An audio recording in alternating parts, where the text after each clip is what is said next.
Power resides where men believe it resides. במהלך הבחירות האחרונות לראשות העירייה היה דיבור חזק שמשה ליאון לא פועל על דעת עצמו, אלא משרת אדונים אחרים. הכל חרטה. בעקבות זאת יצאנו לבדוק איפה באמת נמצא הכוח בירושלים. יש כוח, יש עבודה, התואר יש הרם עבודה, של מר יש ישראל כסף, לשנה הזאת. יש כסף ויש אישה, יש אישה, אין כוח, אין כוח, אין עבודה, אין עבודה, אין כסף, אין כסף, אין אישה, אין אישה, יש כוח. כשאתה שואל את השאלה הבסיסית ביותר, במובן הרחב ביותר שלו, מה זה כוח? זה אומר שהאדם עושה מניפולציה על הטבע על מנת לשרוד. אבל הכוח החברתי, הסוציאלי, הוא סיפור אחר. כי הוא מתחיל ברגע שיש שני אנשים. ואז בהכרח יש פה מאזן כוחות. אחד יכול לשלוט באחר. והאחר יכול לשלוט באחד. כוח יכול להתבטא בכוח פוליטי, ויכול להתבטא בכוח כלכלי וכוח חברתי. כוח אמיתי זה היכולת שלך לגרום למישהו להאמין בך. רק אנשים שמאמינים בך, ויצרת אצלם אמון, ויצרת אצלם איזושהי מחויבות אישית, אז הם ילכו אחריך, לפעמים באינטרסים שנוגדים את עצמם. תגיד לי, איש חזק ירושלים, מה עולה לך בראש? לא משה ליאון. לא משה ליאון. לא. כן, זה כנראה שכולם הבינו את זה כבר. נכון להיום, 300,000 איש בירושלים, שיש קבוצה קטנה מאוד, מצומצמת מאוד של אנשים, שיודעת שהכוח אצלה, שכולם יודעים שהכוח אצלה, ושהיא בסופו של דבר משפיעה רבות על המציאות שלנו. הם כולם ראשי ישיבות, הם כולם אדמו"רים, מנהיגים של קהילות, הם פוליטיקאים בדרג כזה או אחר. החרדים. הם נראים נורא חלשים, תמיד הם נראים כאלה כפופי גב, כל היום רוכנים על הספרים, אבל יש להם המון כוח, הם תמיד משיגים מה שהם רוצים, כשהם רוצים לצאת להפגין, בתוך יום הם מביאים עשרות אלפים וחוסמים את הרחובות. אלו אנשים שהקדנציה שלהם לא כתובה, ומובילים את היהדות החרדית של ירושלים לאן שהם מאמינים שאכן נכון לעיר הזאת, ונכון לאנשים שמקשיבים להם. איך אנחנו מגיעים אליהם? אם יש לך חבר חרדי ראוי מספיק ושים דגש, שהוא יהיה גבר, שהוא יוכל להיכנס, הוא יכול להכניס אותך. בדרך לאן אנחנו? לישיבת תורת זאב. האמת שאנחנו לא עושים את זה, לא נעים להגיד, אבל לא עושים את זה מקצועי. לא התקשרתי לבדוק באיזה שעות הוא בישיבה, לא... התקשרתי למספר שנתת לי, קיבלתי את המספר של היועץ שלו, התקשרתי לשם בלי סוף, לא משנה, לא הצלחתי להשיג אותו. אז אמרתי, נבוא, גם אם נצלם אותי כאילו נכנס ויוצא, גם סבבה. אני יכול למסור בעל פה את השמועה שניתנה לי מפי ברוך סולובייצ'יק. הרב. אתה חושב שיש איזה בעיה להיכנס לישיבה? יש מישהו שאפשר לדבר איתו, משהו? לא, עדיף שלא ייכנסו לישיבה, לא. למה? למה לא? זה ברוך לא טוב, אוקיי. יש עם מי לדבר? התחלנו לשחק קצת עם החבר'ה בישיבה, והם לא זרמו איתנו בכלל. מה זה בכלל? פחד ואימה. יש לציין שהם היו נחמדים. זאת אומרת, נכנסנו, כאילו זה הבית של אמא שלנו, ונכנסנו ויצאנו. אחריך. כן, תפסנו אותו. כן, כאילו ראינו אותו פתאום יוצא מהחדר שלו מהמסדרון. כן, הצלחנו לראות את האיש. יש המון בעלי השפעה בחברה הכללית, בחברה החרדית בירושלים, כן? ובכל זאת אנחנו פה עומדים ומשקיפים על ישיבה אחת ספציפית של רב אחד, שהוא יחסית צעיר לעמדה שבה הוא נמצא. אז למה ברוך סולובייצ'יק? למה פה ביקרנו? הרב סולובייצ'יק הצליח לנווט בתוך הקהילה החרדית, בלי להתראיין, בלי להיחשף, בלי שהשם שלו כמעט הופיע בשום מקום, הצליח לגרום לפוליטיקאים החרדים להתייעץ איתו. מה שבצלאל לא העז להגיד מפורשות, אבל הרבה אחרים אמרו לנו שלא לציטוט, זה שהרב ברוך סולובייצ'יק אמנם לא מחזיק בתפקיד ציבורי רשמי, לא מתראיין ולא לוקח אחריות, אבל הוא זה שסגר את הדיל עם מחנה ליאון, ולמעשה המליך אותו לראשות העירייה. צריך לעשות מה שרבוסינו אומרים. קבוצות מאורגנות, כשהן קבוצות, הן חזקות ביפר, לעומת כמות גדולה ככל שתהיה של אנשים בודדים, ולכן אם אתה שואל באיזה אזור זמן נמצא הכוח בעיר, חוק מספר 1, המסקנה הראשונה שלי תהיה באזורים המאורגנים של העיר. מה זה אומר? זה קל. האזורים המאורגנים של העיר זה האזורים מהם אני מגיעה, האזורים החרדים של העיר, קבוצות, קהילות, רבנים, אבל תרשו לי טוויסט קטן. בתקופה האחרונה, עם חדירת העולם החיצוני לחברה החרדית, העולם הזה המהבב, הקצר טווח, התחילו לפעול גורמים נוספים בזירה, והגורמים האלה אין להם דווקא, הם לא קיבלו מינוי מאף אחד. אף אחד לא אישר להם לפעול, כל מה שיש להם ביד זה או סמארטפון או מחשב, והם פועלים בפייסבוק, בטוויטר, הם מין עיתונאים קטנים כאלו, אנשי סקופים, נייס, חדשות, והם פשוט מציפים מידע. פתאום המידע הוא כבר לא מסונן, הוא פתאום מגיע מלמטה למעלה, ולא רק מלמעלה למטה. והמידע הזה עושה שמות בסדר ההיררכי. חרדים יודעים איך להשתמש במערכת הדמוקרטית, או במילים של רחלי, להתארגן. חילונים גם יודעים להתארגן, אבל לא בקטע פוליטי. ומי שבוחר שלא להשתתף כמעט בכלל במשחק הזה, אלו ערביי ירושלים.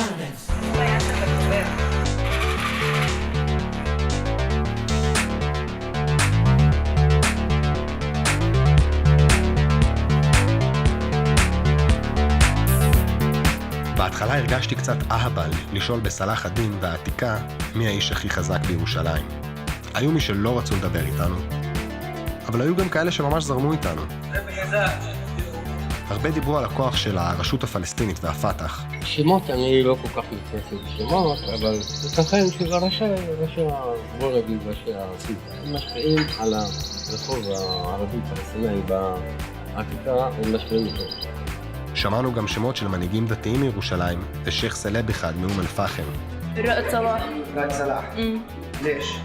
لأنه هو شخص عنده شخصية إنه يوقف ويحكي عن البلد، شخصية قوية. الشخص معه أكبر الكعوة بالقدس. الله. على بس. לא מפתיע שבירושלים אמרו לנו שהאיש הכי חזק זה אלוהים, אז עכשיו בואו נראה אם נוכל למצוא את אחד השליחים שלו, שיסביר לנו מה זה אומר. זה לא מפתיע כי אנחנו בפאקינג כנסיית הקבר. לא הנה. ערבי? עברני? כשאתה רוצה להסתיר משהו, הדבר הראשון שתגיד, אני לא רוצה שיצלמו פה. ההלכה פעמים שכאילו ניסתה לצלם אליו. לפני 3 דקות. עמדנו פה למעלה, היה תחנת משטרה.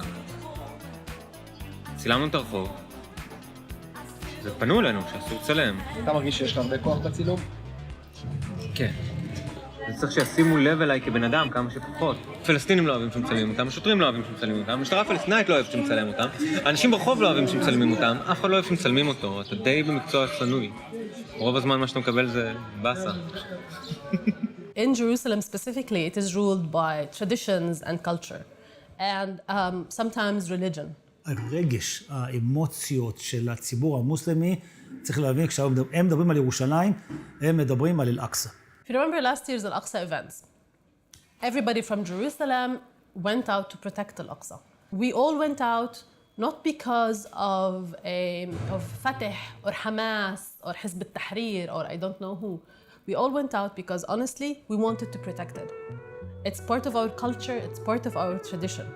לשם, אם אתה מנהל את המקום הזה לא חכם ולא נכון, גלי העדף, אין לך מושג לאן. אני רוצה לשלוט בך. אתה רוצה חופש, ומנגד אולי אפילו אתה רוצה לשלוט בי. אני יכול להרוג אותך, אתה יכול להרוג אותי. השאלה מי הורג יותר טוב. כוח המדינה לכפות על האנשים, על האזרחים, אם בכוח או אם בעוצמה, את הרצונות שלה.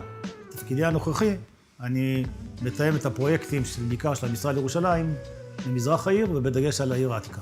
האנשים שאתה עובד איתם היום, הם יודעים שאתה היית בעבר רכז שב"כ? רובם הגדול כן. חלק גדול מהאנשים האלה, או חלק מהם, אני הייתי צריך לעצור אותם כדי למנוע פיגועים. נראה לי שהפכתי מראש הנחש לסנטה קלאוס של הרבה אנשים. ההבדל בין כוח לעוצמה, זה כשיש לך עוצמה, אתה לא צריך להפעיל כוח. בכיכר הבימה, ריבונות של מדינת ישראל מובהקת, והמדינה לא צריכה להכיל אותה בכוח פיזי. על ידי תקיעת דגלים והצבת שומרים. בשער שכם, הריבונות של המדינה חלשה ומאותגרת כל הזמן על ידי התושבים שחיים שם. זה המקום המאובטח ביותר במדינה. ולכן, על מנת להכיל את הריבונות הישראלית במזרח ירושלים, צריך להעמיס עמדות שמירה ושוטרי מג"ב ושוטרי יס"מ ויחידות מיוחדות ומצלמות אבטחה. אין בעולם, לדעתי, מקום מאובטח כמו העיר העתיקה. ובכל המרחב הזה יש ריבון אחד, במדינת ישראל, באמצעות משטרת ישראל. זה מראה שלמעשה הריבונות חלשה. כל הכוח המשטרתי הזה שנמצא בשער שכם הוא מסמל כוח, אבל הוא בעצם סימן לחולשה. לרשות הפלסטינאית אסור לפעול באופן גלוי בתוך ירושלים. האם בפועל הם פועלים?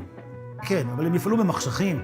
يعني شوف بديش احكي اسماء زي ما قلت لك لانه هو مش اسم مش شخص معين هي منظومه يعني هي سيستم ففي اشخاص بالقدس من دون ذكر اسماء اللي بيمثلوا هاي المنظومه هلا هدول الاشخاص بيمثلوا منظومه او سيستم اللي هي عماله بيربح من السيتويشن زي ما هو هدول الناس احنا بنعرف او انا شخصيا بعرف من ناس كتير من برا البلد يعني ممكن لحد فيصل الحسيني الله يرحمه يكون هو اللي كان فعلا الليدر in Jerusalem وفعلا يستحق لقب أمير القدس.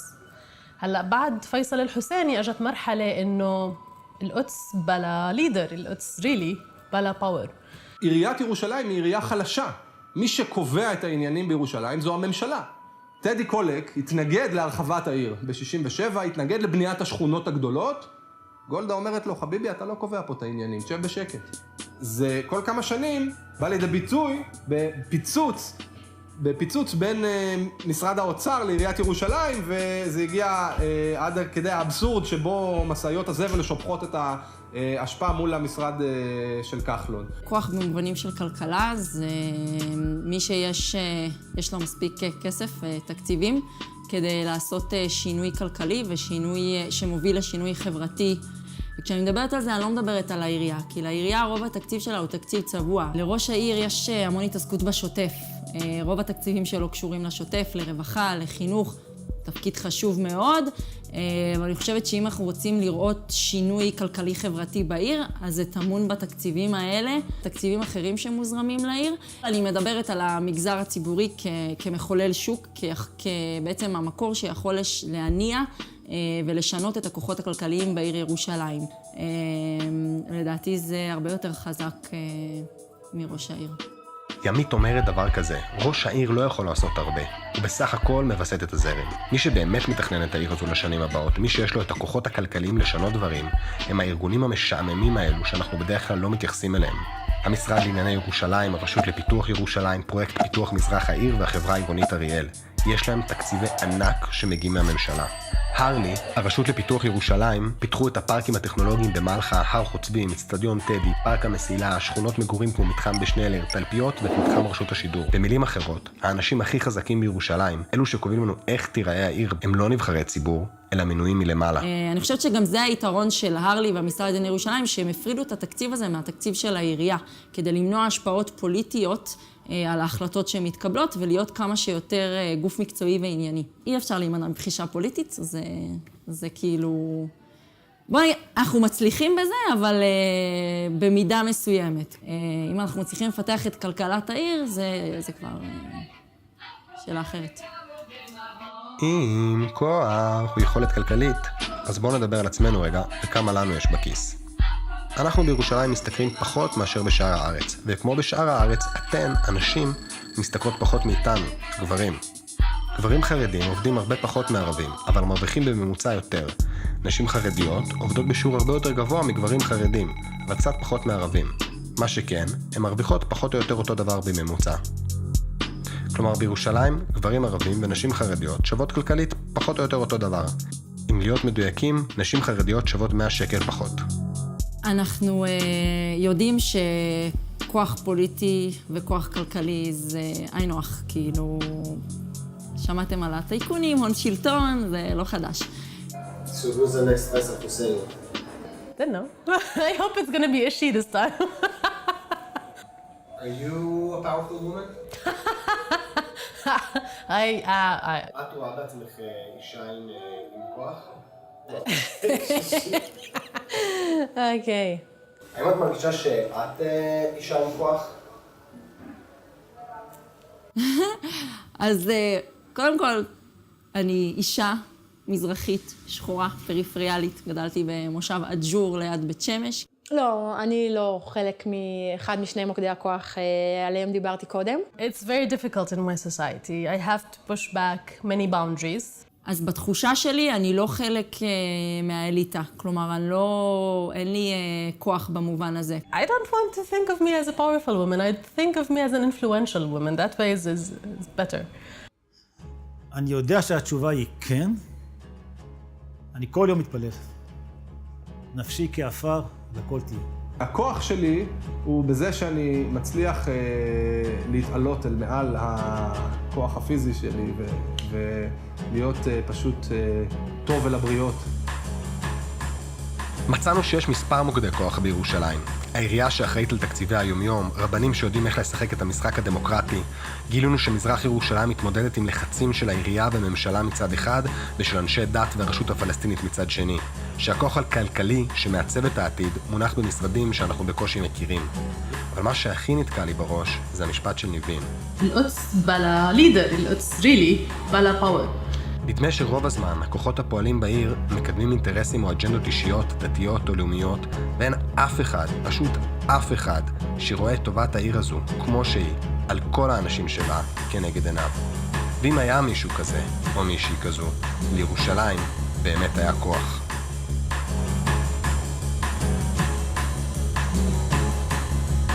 יש קמח, יש תורה, יש תורה, יש ספרים, יש ספרים, יש תולעים, יש תולעים, אין קמח, אין קמח, אין תורה, אין תורה, אין ספרים, אין ספרים, אין תולעים, אין תולעים, יש קמח.